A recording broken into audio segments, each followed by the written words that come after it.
Il était une fois un homme nommé Jean qui vivait dans une petite ville paisible. Jean était un homme gentil et respecté par ses voisins. Cependant, au travail, il avait du mal à se faire respecter par ses collègues. Malgré ses compétences et sa gentillesse, il se retrouvait souvent ignoré ou pris pour acquis. Jean décida alors de changer les choses, mais il ne voulait pas le faire par la force ou les cris. Un jour, il assista à une conférence sur le développement personnel et le respect. Le conférencier, un homme charismatique nommé Pierre, partagea 3 principes essentiels pour se faire respecter sans élever la voix. Le premier principe était de toujours rester calme et posé.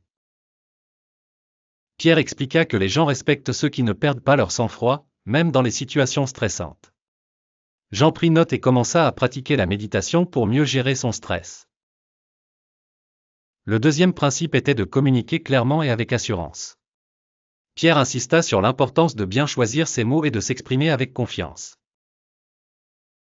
Jean commença à préparer ses réunions avec soin, réfléchissant aux messages clés qu'il voulait transmettre.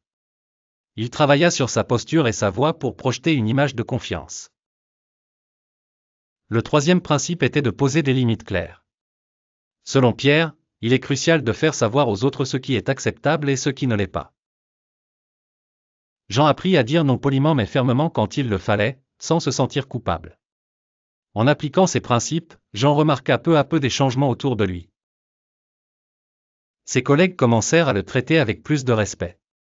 Ils écoutaient attentivement lorsqu'il parlait et prenaient en compte ses idées.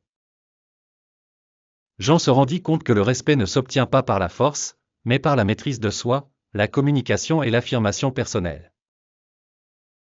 Son histoire inspira beaucoup de personnes dans la ville qui prirent également en compte ses précieux conseils pour améliorer leur propre vie.